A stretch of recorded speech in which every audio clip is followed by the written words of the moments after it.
Salut à tous, bienvenue dans ce guide partie 1 de Magnum Quest. Je vais vous donner quelques petites astuces aujourd'hui pour bien débuter le jeu. L'objectif étant d'éviter de faire des erreurs qui derrière pourraient vous ralentir dans votre progression. On va donc aller aborder plusieurs sujets. Premièrement, je vais vous donner donc quelques astuces, comme je vous le disais, sur le démarrage, on va dire, de Magnum Quest. En deuxième lieu, on va parler des différents types de combats et ce que ça peut vous apporter, là où il faut effectivement miser. Et puis, pour terminer, on parlera des champions, de leur positionnement. Et puis, bien évidemment, dans une partie 2, voire partie 3, je vous parlerai d'une tier list et des synergies qu'il peut y avoir aussi entre certains champions qui font que certains champions tirent pleinement leur potentiel dès lors qu'ils passent effectivement avec un binôme ou un trinôme. Mais on verra ça plutôt dans un second temps pour faire plusieurs parties et que ce soit le plus digeste possible pour vous. On va aller découvrir tout ça ensemble. C'est parti. Alors, première partie, on va parler des petites astuces du démarrage de jeu. Premièrement, on va aller voir tout ce qui est en lien avec le magasin. Alors le magasin est une partie importante du jeu puisque vous allez y trouver plusieurs types de choses que vous pouvez acheter soit avec de l'argent du jeu, soit avec des gemmes. La première partie, on est sur du général, donc ça change tous les jours, il y a une actualisation tous les jours. Et en fait, dedans, vous retrouverez donc du stuff. Un peu plus tard, vous retrouverez aussi des petites... bon, je sais plus comment on peut appeler ça, mais ce qu'ils appellent des choses pour améliorer on va dire lorsqu'ils sont hors 4, mais ça c'est plus tard. Et puis vous trouvez des coffres or et béryl qui vous seront bien utiles. Et puis également des pièces artisanales en argent. Vous trouvez aussi, et ça c'est très important, le béryl. Donc moi ce que je vais vous recommander de faire au début, ne misez pas trop sur l'achat des artefacts. Vous verrez, quand on parlera du style de jeu un petit peu plus tard, vous aurez l'occasion de les débloquer de toute façon en farmant assez facilement. Ce qui est très important et ce qui va manquer effectivement dans le jeu, c'est vraiment le béryl. Donc là ici, vous avez, moi c'est ce que j'achète tous les jours, pour 2 millions 1000 béryls, 75% off en termes de prix. Et c'est là où effectivement il faut bien mettre les 2 millions au quotidien. Ensuite, vous avez tout un tas de choses à en retirer. Si vous pouvez prendre au début un petit peu d'or, vous avez besoin de champion or. Donc là, comme vous voyez, moi j'ai plutôt pris argent parce que maintenant j'ai plutôt besoin de faire de l'ascension de champion, mais on en parlera plus tard. Vous avez le magasin de l'épreuve où là vous pouvez acheter, et c'est donc une rotation qui est effective tous les 30 jours. Vous pouvez acheter certains champions pour des ascensions ou alors des dames en argent. La guilde, là aussi, vous avez une rotation, on va dire, quotidienne, où ça, de toute façon en farmant le boss de guilde que vous pourrez obtenir ces éléments. Et enfin, le classement, ça se débloquera plus tard. Ça, c'est, on va dire, plus de l'arène du PVP, où vous pouvez aller chercher des champions très sympas, dont Sur et Katos. Voilà grosso modo. Donc moi ce que je vais vous recommander au début, ne misez pas trop sur l'achat des artefacts. C'est une erreur d'ailleurs que j'ai fait. Je m'en suis un petit peu voulu parce que derrière je manquais un peu même beaucoup de béryl pour pouvoir monter mes champions, faire de l'ascension. Et donc du coup ça c'est extrêmement important de bien miser sur les béryls, les 1000 que vous pouvez avoir pour 2 millions. Ça c'était la première astuce. Ensuite au niveau de l'ascension des champions, donc vous avez des champions de base, quand on va les voir, qui sont, vous voyez, niveau or, là j'ai rien de spécial, il est niveau 1, il n'a pas d'intention particulière celui-là. Ce qu'il faut savoir, c'est que pour les monter, vous allez avoir besoin effectivement d'autres champions de même type, ou alors de même faction, en fonction du type d'ascension que vous allez faire. Et donc dans ce cadre-là, déjà ce que je vous recommanderais, ne sacrifiez aucun champion de type or. Si vous avez des champions de type or, gardez-les bien, et certains vous serviront pour les ascensions. Si on est vraiment sur des champions, on va les voir dans portrait, sont des champions de type or de base, parce que, vous voyez, légendaire 5, ceux-là, il faut absolument les garder. Parce que si vous allez chercher après les champions de type alors là, on est sur du bronze, type or 3. Eux, c'est ceux qui vous serviront finalement à faire des ascensions. Donc, ce qu'il faut surtout pas sacrifier, c'est les champions que vous avez ici, parce que c'est des champions plus compliqués à avoir. On n'est jamais à l'abri d'un buff futur aussi pour les champions les moins intéressants. Donc, ceux-là, gardez-les bien de côté, ne les utilisez pas pour l'ascension, sauf si vraiment vous en avez une quantité astronomique et qui vous servent à rien. Mais en tout cas, au début de jeu, ne faites pas de sacrifice des champions légendaires. Ça, c'est très important. Ensuite, donc on en parlait tout à l'heure au niveau du stuff, vous allez avoir des petits stuff au départ de voilà 0, 1 étoile. Ne passez pas trop de temps à faire de l'ascension dessus, ça va pas vous faire gagner grand chose. Je sais pas si je vais pouvoir retrouver par exemple du stuff, voilà, vous voyez, du stuff argent ou même du stuff or là qui est à 0 étoile. Si on le renforce, on va passer de l'attaque 210 à l'attaque 231. C'est pas les 21 d'attaque que vous avez gagné qui vont vous faire très clairement EP. Ne misez pas trop là-dessus. Équipez-les, c'est important. Équipez vos champions à minima avec une pièce de chaque. Mais par contre, n'allez pas effectivement monter trop ces artefacts, allez un petit niveau 1 si vraiment ça peut vous aider à passer un étage, mais n'allez pas plus loin, ça c'est très important. Autre chose dans votre progression de jeu, n'hésitez pas à aller chercher des amis qui vont jouer si possible quotidiennement, puisqu'ils vont vous permettre, vous voyez, d'obtenir des petits cœurs qui vont vous permettre d'invoquer au quotidien des champions, ça c'est pas négligeable. Vous pouvez vérifier ici les dernières heures de connexion et les dernières fois où ils vous l'envoyer. Bon voilà, moi j'ai 30 amis, par exemple Yo-Yo Rock, ça fait un petit moment qu'il m'a pas envoyé de commandes de choses. Je vais voir comment je peux le supprimer de mémoire. Voilà, supprimer un ami, une fois que je l'ai sélectionné, je le supprime.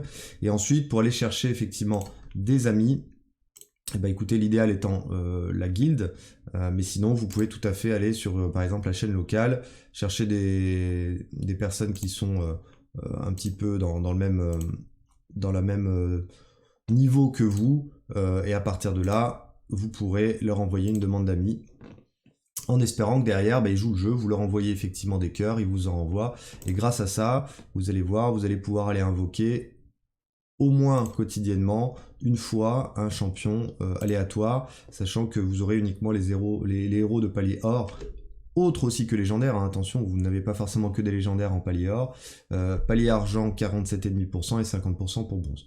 Alors de base aussi, il faut savoir que, autre astuce, vos champions, alors, je crois que c'est ici qu'on peut le choisir, pas dans l'ascension, ça doit être dans la réinitialisation peut-être.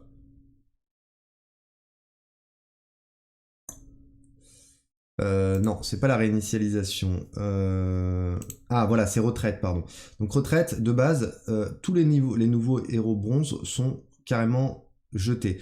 Si vous voulez pas les enlever parce qu'ils vont vous servir au départ au niveau des ascensions, vous pouvez passer sur le bouton off. Je vous recommande de le faire au début, et après quand vous commencerez à déborder en termes de champions, vous pouvez à ce moment-là réenlever, sachant que vous avez le nombre de champions que vous avez ici, et vous pouvez effectivement pour 50 fragments dragon, ce qui n'est pas grand chose en soi dans le jeu, rajouter 5 unités. Donc gardez bien vos héros bronze au départ. Malheureusement au départ c'est coché, et ça peut vous éviter de devoir attendre des ascensions où finalement vous trouveriez facilement le petit héros argent qui vous manque pour faire une bonne ascension. Voilà, et donc chose aussi très importante, c'est justement aller faire partie d'un clan. Ça c'est très très important, ça va vous apporter pas mal de choses, on l'a vu, le magasin de guild, ça va vous apporter aussi des récompenses assez intéressantes. Donc si vous cherchez un clan, n'hésitez pas à aller sur chaîne locale, vous voyez, il y a tout un tas de clans qui recrutent, des petits nouveaux, des plus anciens. Vous trouvez les conditions de niveau minimum, et ça va vous permettre effectivement de bien démarrer aussi. Donc ne passez pas à côté d'un clan, même si plus tard vous en changerez éventuellement en fonction de comment ça se passe. Voilà ce qu'on pouvait dire au niveau des quelques petites astuces de démarrage. Il en existe tout un tas d'autres, je vous les garde dans des guides futurs. L'important c'était d'avoir les petites astuces de démarrage. Ensuite, on va aller voir les différents types de combats. Donc je l'ai évoqué un petit peu dans la découverte qu'on pouvait avoir. Donc on a la bataille qui est vraiment le plus important pour vous faire avancer, parce que chaque bataille va vous permettre dans ce petit coffre de gagner plus d'or, plus d'XP, et plus d'expérience qui va vous permettre de monter de niveau aussi. Donc il ne faut surtout pas négliger la bataille, c'est le plus important. Donc là c'est une sorte de campagne, hein, si on peut le dire, et là vous allez donc vous retrouver face à des champions multiples et variés, et qu'il faudra bien prendre en compte. Autre chose importante lorsque vous êtes dans les batailles, alors au début de jeu vous pourrez peut-être pas trop le faire, mais après il va être important aussi de prendre en compte les affinités contre affinités. Hein, donc là j'en ai parlé dans la découverte du jeu. Par exemple un héros on va dire d'affinité mort va plutôt être bon contre les affinités de type seigneur, enfin moi je les appelle comme ça parce que c'est peut-être les dérives de Red Shadow Legends, mais ça c'est important aussi de le prendre en compte. Donc vous voyez là typiquement si je prends là, j'ai beaucoup de champions hors en face, il me faudrait pas mal de champions morts, et il faudrait que j'évite d'avoir des champions sauvages en face, donc comme par exemple Ares qui est ici. Voilà, donc ça c'est à prendre en ligne de compte. aussi, même si au début, vous pourrez peut-être pas beaucoup le faire parce que vous manquerez forcément de champions pour avoir du choix. Donc voilà, ça c'est très très important. Autre chose à pas oublier dans les petites astuces, c'est les escouades. Au début, en fait, vous allez avoir 5 champions qui vont être vos champions de base, et ensuite, en rajoutant des champions dans l'escouade, automatiquement, ils vont être attachés au niveau, vous voyez, du plus faible à droite. Là, en l'occurrence, donc, alors je sais plus comment elle s'appelle, à chaque fois j'oublie son nom, elle, je mâche son nom, Sorcha, voilà. Donc là, par exemple, vous voyez, c'est Sorcha qui est la base pour m'emmener tous les champions que je mets dans l'escouade en niveau 175 sans avoir EP une seule fois leur niveau. Et ça, c'est plutôt intéressant, surtout quand vous avez des champions qui sont bloqués par niveau, alors que d'autres ont déjà des ascensions qui permettent d'aller plus haut. Bah, vous allez pouvoir monter les champions qui, eux, n'ont pas eu d'ascension au bon niveau plus haut.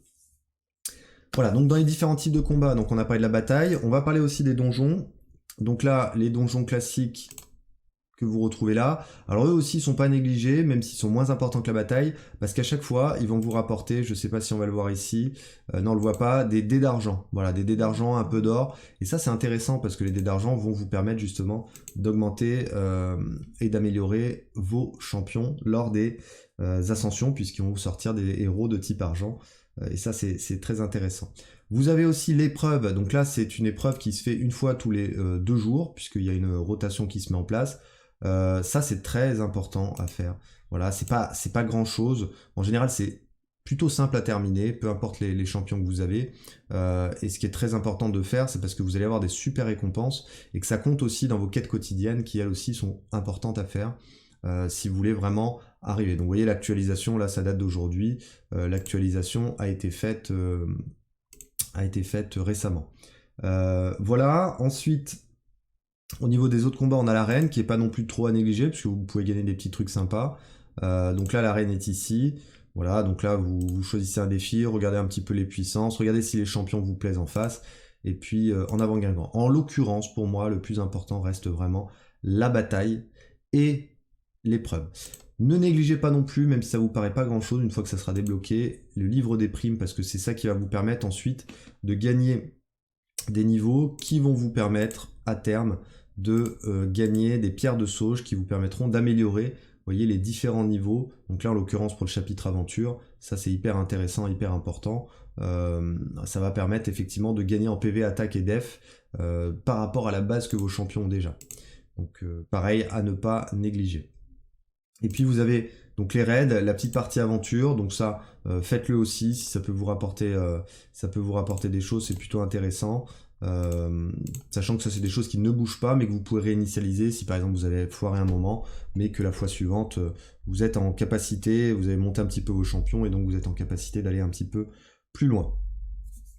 Voilà au niveau des différents types de combats, ce qu'on peut évoquer. On va parler maintenant des champions et de leur positionnement. Comme je vous le disais, l'ascension, les synergies, on en parlera plus tard. Le positionnement, alors dans les champions, vous avez 3 types de champions. Des champions de type force, des champions de type intelligence et des champions de type agilité. Voilà, donc là on va aller voir les différents. Les champions de héros intelligents sont très souvent des champions soit qui sont orientés dégâts, soit qui sont orientés buff, soit qui sont orientés debuff. Ils font un petit peu tout, soit soin aussi.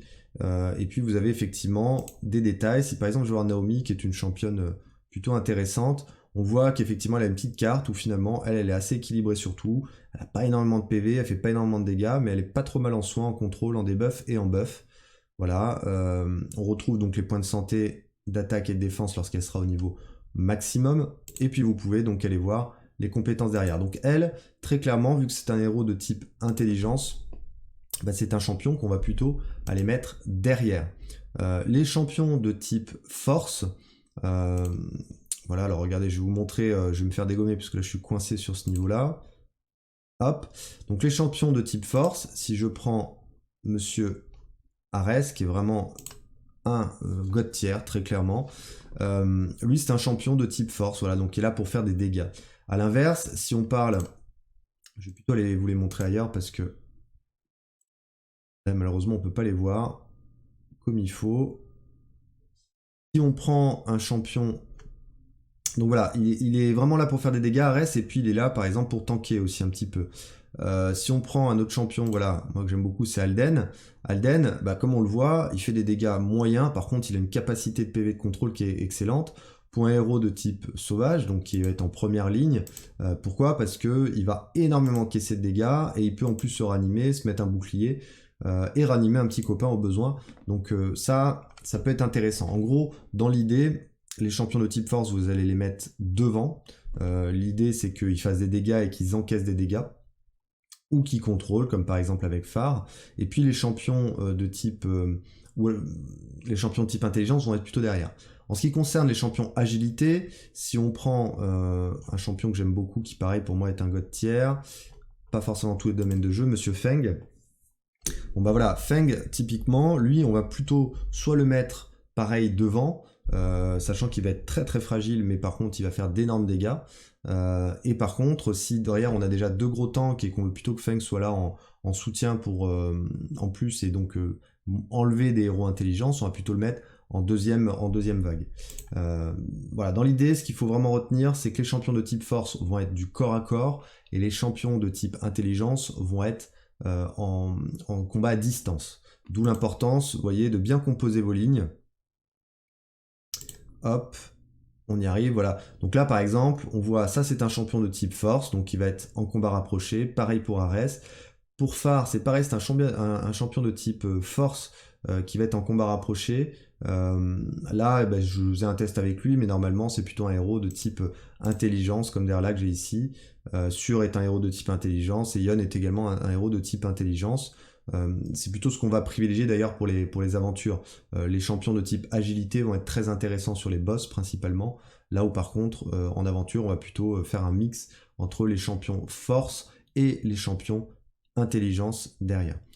Voilà, donc vigilance sur les factions, ne mettez pas trop de champions de côté, et puis soyez vigilants effectivement, là bah, par exemple, si je mets un champion intelligence devant et un autre champion intelligence et mes champions force derrière, ça va être la catastrophe assurée. Donc l'idée c'est que devant, j'essaie de faire des dégâts et tanker, et derrière je suis là pour contrôler, soigner, buffer, débuffer, faire du dégât aussi, et l'idée c'est de trouver les bonnes synergies, mais ça, évidemment, on a dit qu'on en parlerait un petit peu plus tard. Voilà, ça c'est, on va dire, les bases que je peux vous donner dans la partie 1. Je pense qu'avec ça, ça devrait vous éclairer. Moi, personnellement, j'ai beaucoup réfléchi à cette partie 1 parce que bah, quand j'ai démarré comme, on va dire, tout le monde ici, à savoir en avant et puis on verra bien. Malheureusement, il n'y avait pas de guide qui existait d'après mes recherches sur ce jeu-là et ce type de sujet. Donc voilà, donc là, normalement, ça devrait vous donner des bonnes bases pour éviter de commettre des erreurs qui pourraient vous ralentir après dans votre progression. C'est jamais des erreurs qui sont dramatiques, mais voilà, ça peut être ennuyeux. Ensuite, c'est vrai que c'est une petite astuce aussi que je vous ai pas donnée, gardez bien vos gemmes plutôt pour acheter effectivement des invocations. C'est ça qui va vous faire avancer plutôt qu'acheter des accessoires, des artefacts avec. Ça sera la dernière petite astuce que je vous donnerai dans ce guide partie 1 de Magnum Quest, comment bien démarrer dans Magnum Quest. Voilà, bah écoutez, je vous dis à très bientôt pour la partie 2. N'hésitez pas à laisser un petit commentaire et le pouce bleu qui va bien et à vous abonner si ce n'est pas déjà le cas. Et je vous dis à très bientôt pour une prochaine vidéo sur Magnum Quest. Ciao.